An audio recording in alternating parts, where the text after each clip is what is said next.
Boa noite, gente. Bem-vindos ao CoBrain.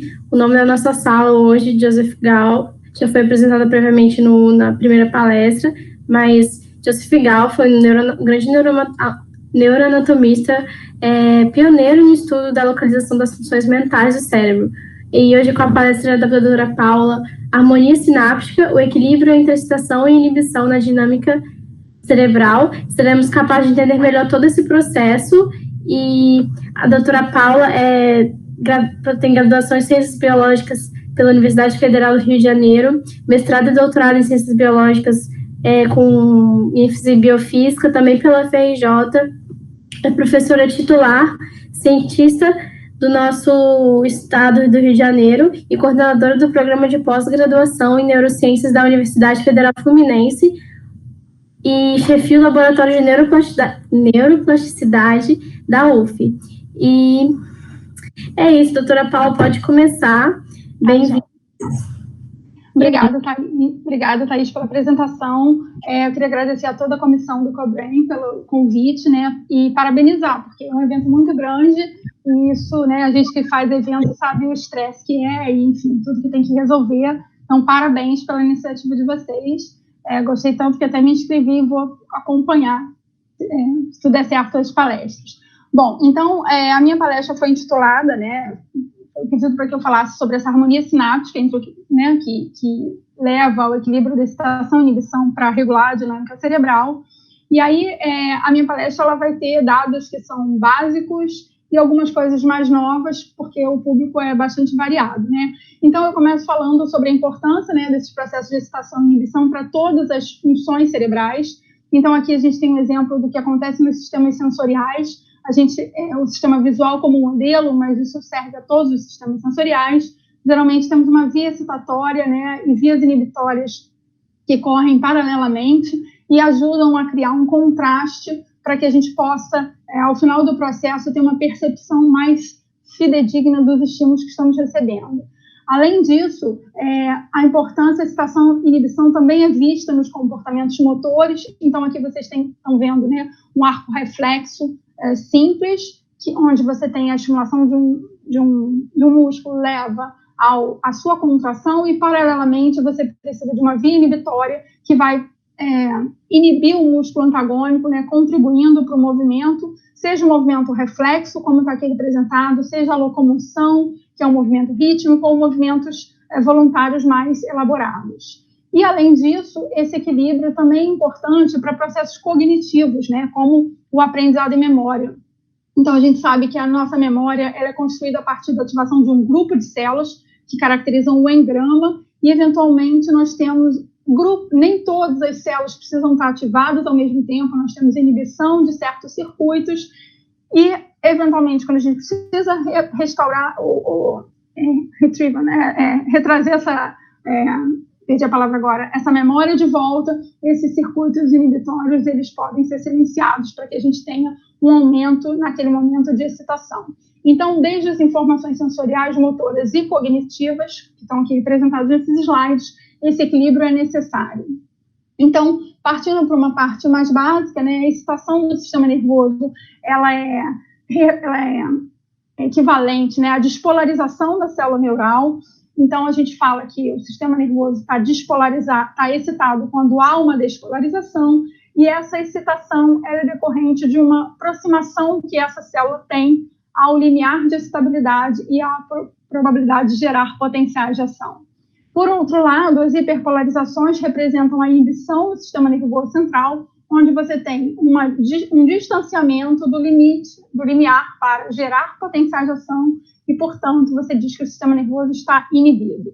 Existem várias moléculas envolvidas na geração de despolarizações e hiperpolarizações do sistema nervoso, mas o tempo é curto e eu vou falar dos dois principais sistemas de neurotransmissão, que seriam o glutamato, responsável pela despolarização ou pela excitação do sistema nervoso, e o GABA, que através de seus receptores leva à hiperpolarização e à inibição do sistema nervoso. Então, uma sinapse glutamatérgica, ela começa desde a síntese do glutamato a partir de uma glutamina que vem das células gliais, especialmente os astrócitos.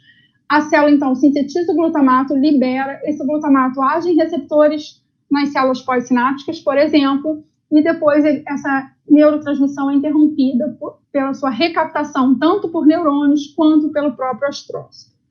Quando a gente olha para a via GABAérgica, a gente sabe que o GABA ele é proveniente do glutamato, então desde que a célula tem essa enzima ácido glutâmico descarboxilase, o GABA é sintetizado, liberado, age em receptores e igualmente ele vai ser recaptado por transportadores neuronais ou gliais. Então, tanto os neurônios quanto as células gliais participam ativamente na transmissão excitatória glutamatérgica ou inibitória GABAérgica.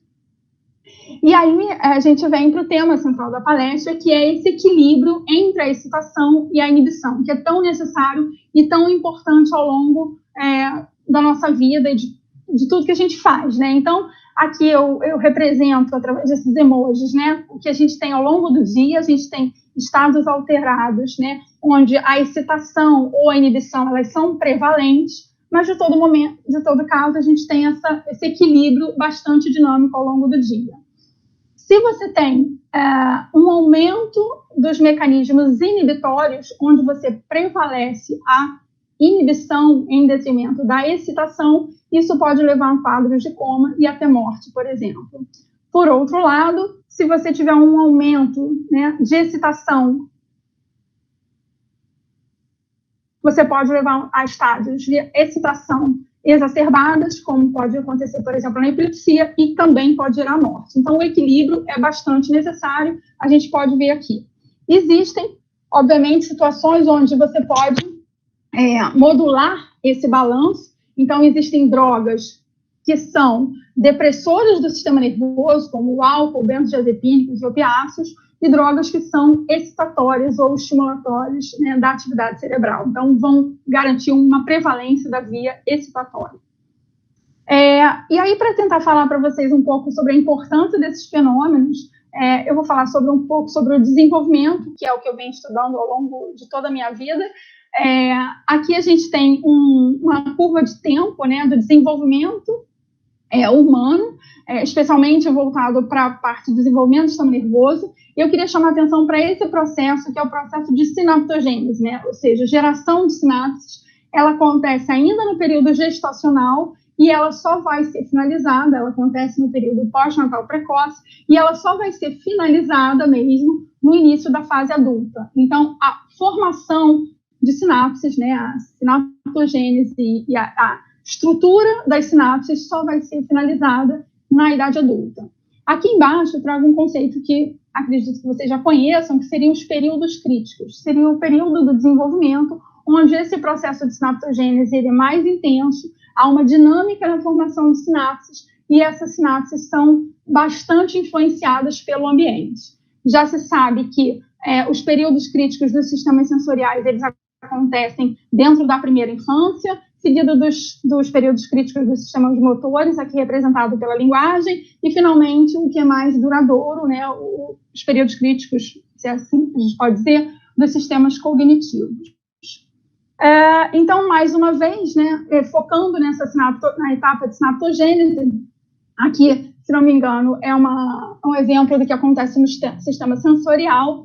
A gente vê que essa formação, essa sinaptogênese, essa geração das redes neurais, ela envolve esse período de formação intensa de conexões, onde muitas sinapses são formadas, elas seguidas de um período de eliminação de sinapses. Então, há um momento em que parte dessas sinapses vão ser eliminadas até você atingir o sistema nervoso maduro, né? Neste caso, o sistema visual amadurece em torno dos 6, 7 anos. Né?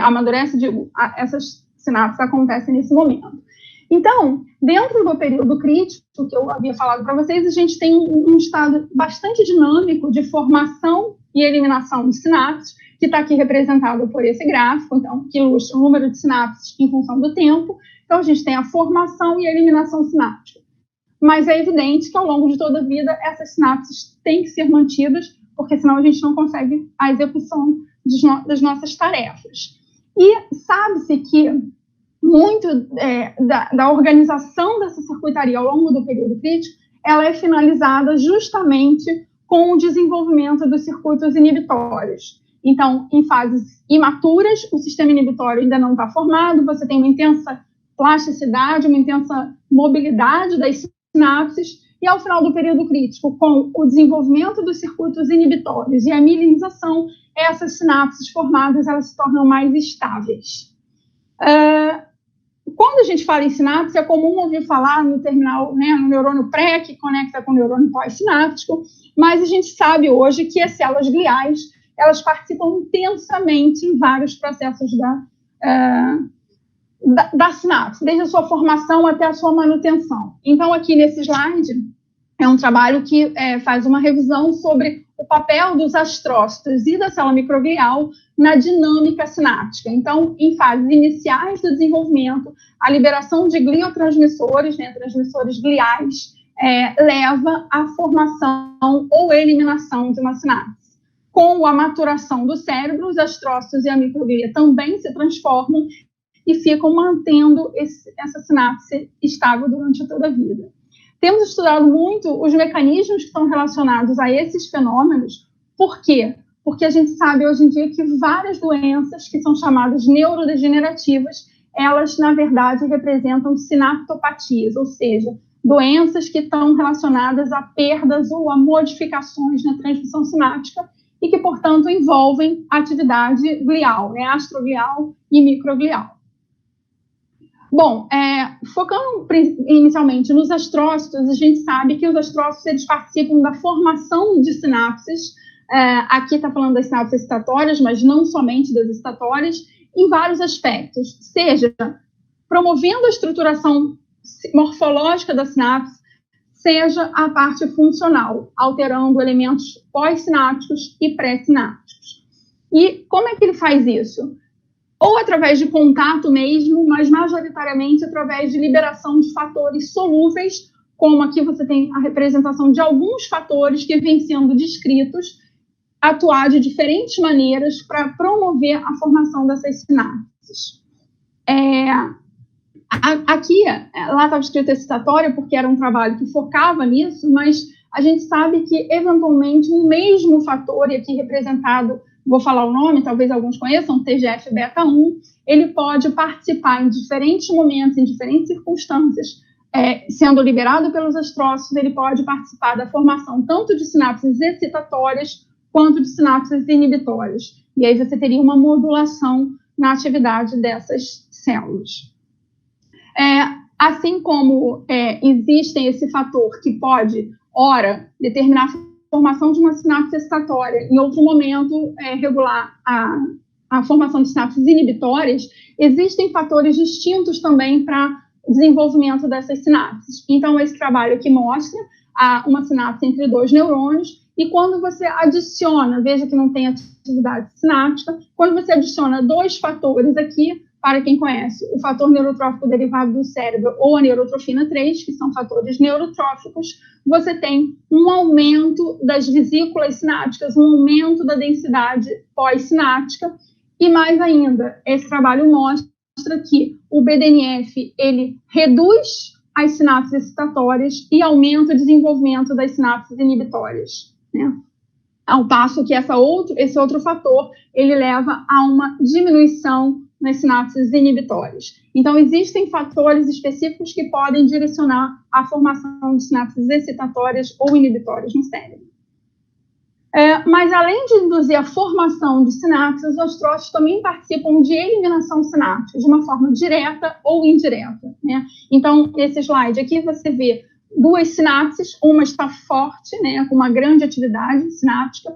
O astrócito ele é capaz de detectar a atividade sináptica e, através de reconhecimento de proteínas de membrana de sinapses que estão fracas, ele pode promover a eliminação dessa sinapse.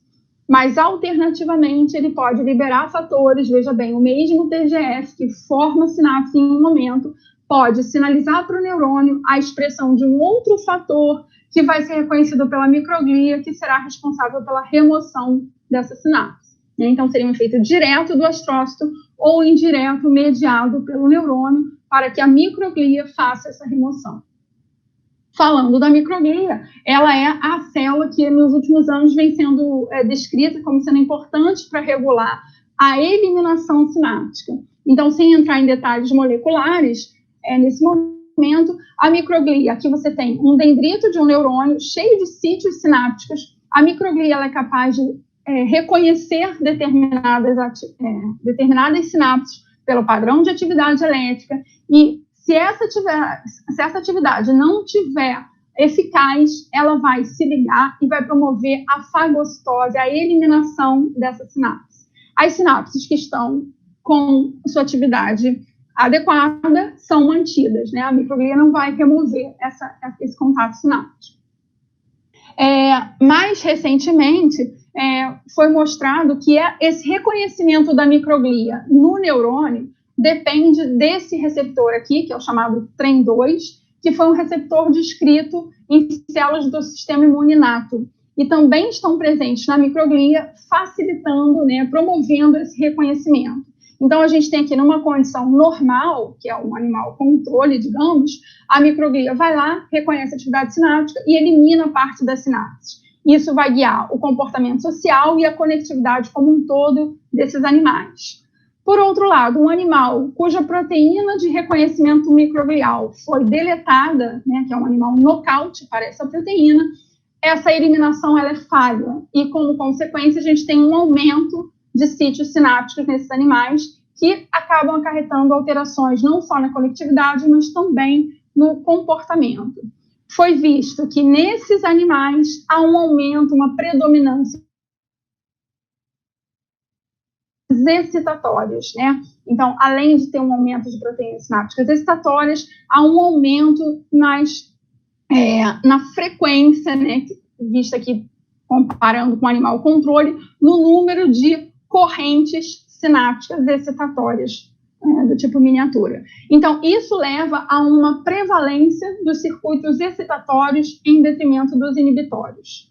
E leva à ideia de que isso possa estar implicado em algumas doenças onde a excitabilidade está aumentada, como, por exemplo, na epilepsia.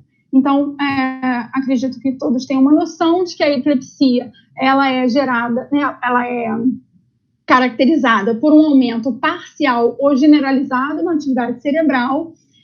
Os estudos mostram que essas diferentes formas de epilepsia vêm sendo associadas ao aumento da atividade de canais de sódio que despolarizam a célula, aumento da atividade excitatória e, consequentemente, da rede de conectividade, mas também, né, via receptores NMDA para o glutamato, mas também pode ser decorrente de uma diminuição na atividade de canais de potássio ou uma diminuição na atividade sináptica inibitória, né? Então, está aqui o GABA como sendo um dos alvos moleculares para ser desencadeador da epilepsia, né? Então, com essa prevalência da excitação, as crises epiléticas acontecem.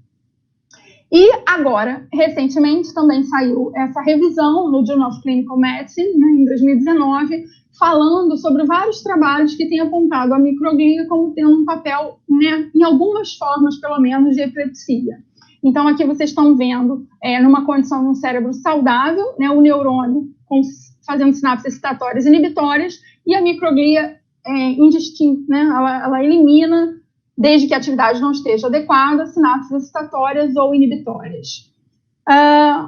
O que se hipotetiza é que, para a epilepsia, por algum motivo ainda não descrito, a microglia possa preferencialmente eliminar sinapses inibitórias, o que levaria a uma prevalência de circuitos excitatórios no cérebro.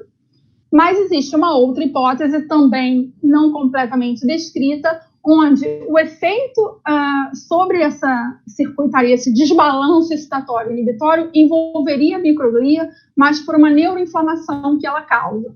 Neste sentido, ela levaria tanto a perda de sinapses, né, ela promoveria tanto a perda de sinapses excitatórias, quanto inibitórias, mas por um mecanismo ainda desconhecido, ocorreria, né, a prevalência da excitação nesse cérebro. E aí eu queria mostrar para vocês, rapidamente, né, algumas, isso não se restringe ao desenvolvimento ou às formas de epilepsia. Diversas condições neurológicas, elas estão associadas a alterações na densidade sináptica e a esse desbalanço entre excitação e inibição. Então, aqui, a gente tem um neurônio lindo, marcado com proteínas específicas, que são pré-sinápticas, pós-sinápticas ou de células gliais, também existem marcadores específicos que possibilitam os pesquisadores estudar como estão as sinapses no cérebro, né, de animais ou mesmo cérebro pós-mortem. Nesse lado aqui é um gráfico que eu gosto muito, que avalia o número de sítios sinápticos em função do desenvolvimento em diferentes condições. Então, em condições normais, nós temos, né, uma etapa de formação, uma etapa de eliminação sináptica e a sua manutenção. O que a gente sabe da literatura hoje é que condições como o transtorno do espectro autista, por exemplo, existe um aumento da formação de sinapse e uma diminuição nessa eliminação, que culmina com mais sítios sinápticos nesses indivíduos. Oi? Quer falar alguma coisa? Não, é que te avisar que faltam 10 minutinhos, só para... Não, tá ok, tá tranquilo. Por outro lado, existem outras condições, por exemplo, como a esquizofrenia, onde o número de sinapses, as sinapses são formadas normalmente, mas há uma diminuição na perda, né, essa eliminação sináptica é menor, uma grande perda sináptica, então você tem uma menor quantidade de sinapses em relação ao indivíduo normal. E outras condições, por exemplo, como o Alzheimer, que está aqui embaixo representado, onde tudo vai muito bem, até que em uma determinada fase já da vida adulta ou, né, do idoso, você tem uma perda sináptica maior do que aquela que já é observada no indivíduo envelhecido. O que a literatura tem mostrado é que essa dinâmica dos espinhos dendríticos, eu não tinha nomeado, mas essa estrutura sináptica excitatória aqui é chamada de espinho dendrítico, ela é remodelada numa fase precoce da doença de Alzheimer, então o espinho está aqui, mas ele está diferente, e numa fase tardia da doença ele vai ser eliminado, né? Isso faz com que haja, por exemplo, a perda de memória característica dessa doença, né? E aqui você tem um exemplo de um animal experimental, modelo para a doença de Alzheimer, que confirma isso, né? Você tem muito menos sítios sinápticos comparado ao animal controle. Então, é uma doença sináptica, né? Onde você tem uma perda de vias excitatórias considerável. Uma outra forma, né? Uma outra doença que também mostra alterações sinápticas é o transtorno do espectro autista. Então, vocês veem aqui um neurônio marcado, né, controle, e um animal modelo da doença modelo do transtorno do espectro, né, com muito mais sinapses, né? A gente viu que há uma formação maior de sinapses e uma eliminação menor. Então, como consequência, você tem um desbalanço que favorece, que privilegia, digamos, as sinapses excitatórias. Isso acaba por gerar um aumento na rede neural. Então, aqui você vê o que acontece na rede neural de um cérebro típico, né? E aqui, numa condição de um autista, você tem mais sinapses, mais conectividade. E isso está sendo bem evidenciado nessa imagem aqui, que compara uma síndrome de Asperger, né, que faz parte do espectro, com um cérebro, aqui está escrito normal, mas o ideal era falar como típico, através de uma técnica de ressonância magnética que tem sido usada para criar os famosos conectomas, né? Eles pretendem criar redes de conexões para justamente caracterizar as conexões em diferentes condições neurológicas. E aqui, outro trabalho também recente desse ano, mostrando que ele já tem visto num modelo de hiperatividade, né, de transtorno de déficit de atenção e hiperatividade, que existem proteínas específicas, assim como existem os fatores específicos que eu falei lá do astrócito, existem proteínas específicas que vão participar da formação de sinapses excitatórias ou inibitórias. Então, a SLIT RK2, ela favorece a expressão de marcadores de sinapses excitatórias, enquanto a SLIT RK5, que é da mesma família, mas é diferente, privilegia a expressão de proteínas de sinapses inibitórias. E você vê que quando você tem uma deleção dessas proteínas ou uma superexpressão, né, de uma maneira espelhada, você impacta na formação dessas sinapses. Então, na ausência dessa proteína 2, você diminui o número de sinapses. Quando você superexpressa essa proteína, a mesma célula faz muitas sinapses. E o mesmo acontece com a outra proteína. Além das condições neurológicas, que eu pude pincelar aqui algumas, isso acontece com a maior parte delas, algumas substâncias químicas também modulam a formação de sinapses. Então, aqui vocês veem um neurônio lindamente marcado no hipocampo, mostrando aqui, numa condição controle, os espinhos dendríticos, né? Então, os terminais pós-sinápticos, e o uso, né, ou aplicação de anfetamina aumenta muito a quantidade de sinapses, tá? Isso, obviamente, vai depender da concentração, do tempo, do momento, mas os estudos são bastante consistentes em relação a isso. E não só as anfetaminas, várias outras substâncias fazem a mesma coisa. E eu trouxe esse trabalho aqui, que é de 2017, que trata, né, já que a gente está falando de transtorno de déficit de atenção e hiperatividade, que trata do papel do metilfenidato aumentando as correntes sinápticas inibitórias, né, no córtex pré-frontal de ratos adolescentes. Então, eu acho que isso é bastante relevante, porque o metilfenidato, né, é a ritalina, né, o composto químico da ritalina, que é uma droga muito usada, não só para pessoas que têm transtorno de déficit de atenção e hiperatividade, mas também por muitos estudantes. Existem vários estudos,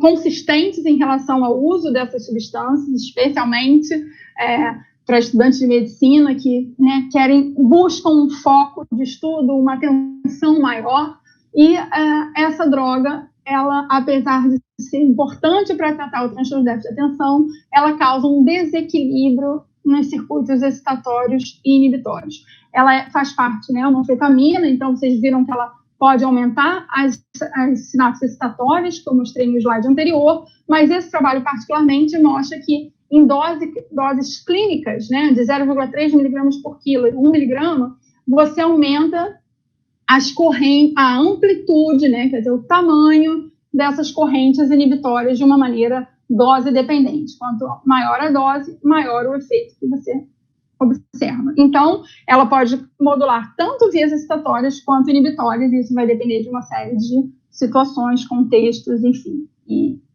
condições.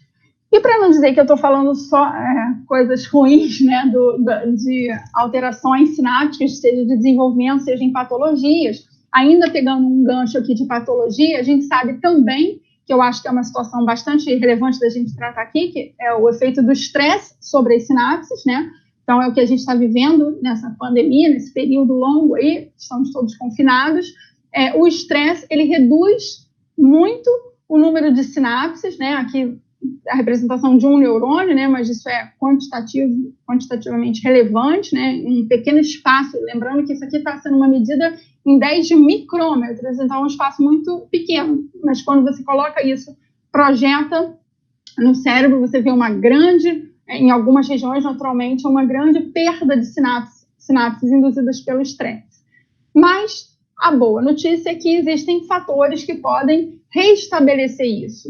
Então, esse é um outro trabalho, né? Eu, enfim, achei que ele era mais relevante aqui, escolhi ele, mas ele mostra o seguinte, está mostrando um corte do hipocampo, que é uma região associada à aprendizado e memória, mostrando em condições de controle, exercício e uso de fluoxetina, que é um antidepressivo clássico. Eles mediram nesse trabalho, e aqui o enriquecimento ambiental, eles mediram nesse trabalho o número de células recém-nascidas, digamos assim, esse DCX é um marcador de neurônios jovens, né, recém-nascidos, digamos, porque essa é uma área de intensa neurogênese mesmo no indivíduo adulto. Então, quando eles avaliam o número de células jovens nesse hipocampo, eles veem que o exercício e o antidepressivo, eles foram eficazes em aumentar a neurogênese no indivíduo adulto, diferente do ambiente enriquecido, que nessa situação não mostrou efeito, mas já mostrou em outras. E além de aumentar o número de células, ele também aumenta a densidade sináptica. Então, esse aqui seria o controle, esse aqui é o ambiente enriquecido que não mostrou alteração, e as condições de exercício e fluoxetina também induziram aumento de espinhos dendríticos. E num outro trabalho, em vários outros trabalhos, porque não dá para trazer tudo, alguns estudos mostram que o exercício pode, por exemplo, restaurar a perda sináptica induzida pelo estresse. Tá? É uma das maneiras. E, por fim, né, para finalizar, eu às vezes abro minha apresentação com esse slide, hoje eu resolvi finalizar com ele, é meio que um resumo do que eu queria falar para vocês, né? Então, a gente sabe da literatura que vários fatores ambientais, seja nosso estilo de vida, nossa alimentação, os exercícios físicos, estresse, tratamento farmacológico e o uso de drogas, não necessariamente de drogas ilícitas, né? Pode ser drogas lícitas, como o álcool, como o metilfenidato, eles têm um impacto no cérebro, seja por alterar a estrutura ou a função de células gliais, astrócitos e microglias especialmente, que estão envolvidos com a formação de sinapses, seja por alterações neuronais diretas, que também impactam, né, uma conversa bidirecional aqui. Então, esses fatores ambientais impactam as células do sistema nervoso e levam a um desbalanço, podem levar, né, dependendo do que for, pode levar a um desbalanço entre esse equilíbrio, excitação e inibição, que é tão importante para as funções cerebrais. Isso leva à chamada, né, plasticidade cerebral, a modulação das sinapses cerebrais, que vão ter um impacto direto na função cerebral. Isso pode ser muito importante em resposta, né, em condições de lesão do sistema nervoso, mas também pode ter um efeito deletério, como, por exemplo, o uso de drogas geralmente tem, né? Então, essa plasticidade cerebral que é sustentada por um desequilíbrio entre excitação e inibição pode, digamos, né, ir para o bem ou para o mal, afetar essa função cerebral, ok? Então, eu finalizo aqui minha apresentação, deixo o meu e-mail para que, caso vocês queiram falar comigo, e agradeço muito a atenção de vocês. Tá? Vou fechar aqui. Muito obrigada, professora Paula. A gente tem 2 perguntinhas só, que eu acho que é o que vai dar tempo, que a gente já está no limite do tempo. Tá, a primeira: doenças como ansiedade e depressão têm diferenças quanto ao equilíbrio excitatório/inibitório quando comparado a um cérebro típico?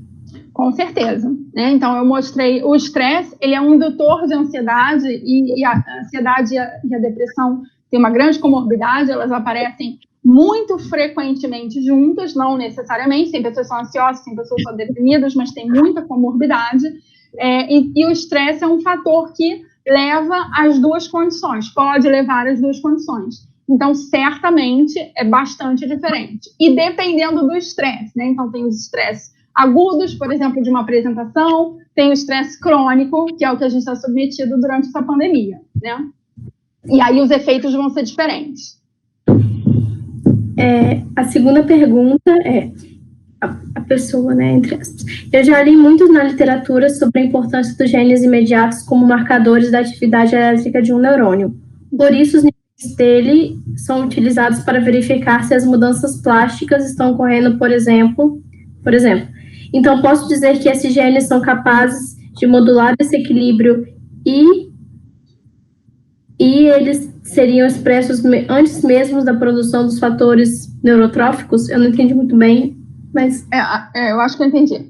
Então, sim, você tem razão, né? Os genes de resposta imediata, eles são muito importantes. Como o nome sugere, eles são de resposta imediata. Então, eles vão ser ativos no momento... logo após o estímulo, seja qualquer forma de estímulo. E eles levam a consequências, né? Quando você tem uma expressão gênica, a proteína vai lá no nosso DNA, vai induzir a transcrição de alguma proteína. Isso pode levar à geração de outros fatores que vão regular outras proteínas, então você cria uma cascata bioquímica intracelular que pode culminar, deve culminar, com alterações na expressão de receptores para neurotransmissores, o que levaria a esse desequilíbrio entre excitação e inibição. E a segunda parte é se ele estaria envolvido, se ele acontece antes do fator neurotrófico. Ele pode acontecer de uma maneira independente dos fatores tróficos. Então, a atividade desse gene de resposta imediata vai depender de um estímulo. Esse estímulo pode ser outra coisa que não o fator neurotrófico, mas quando a célula se modifica frente a esse primeiro estímulo, por exemplo, ele pode levar à síntese de um receptor para um fator neurotrófico. Então, não dá para distinguir, digamos assim, uma via da outra. mas ele pode acontecer de uma maneira independente do fator sim. Entendi. Muito obrigada. E, pessoal, outras perguntas a gente vai coletar e vai mandar por e-mail da doutora Paula para que eu possa responder, que a gente está com o tempo um pouquinho apertado hoje, mas queria agradecer novamente pela presença de todos, da doutora Paula, que aceitou ministrar essa palestra com brilhantismo. Obrigada. E, gente, muito obrigada.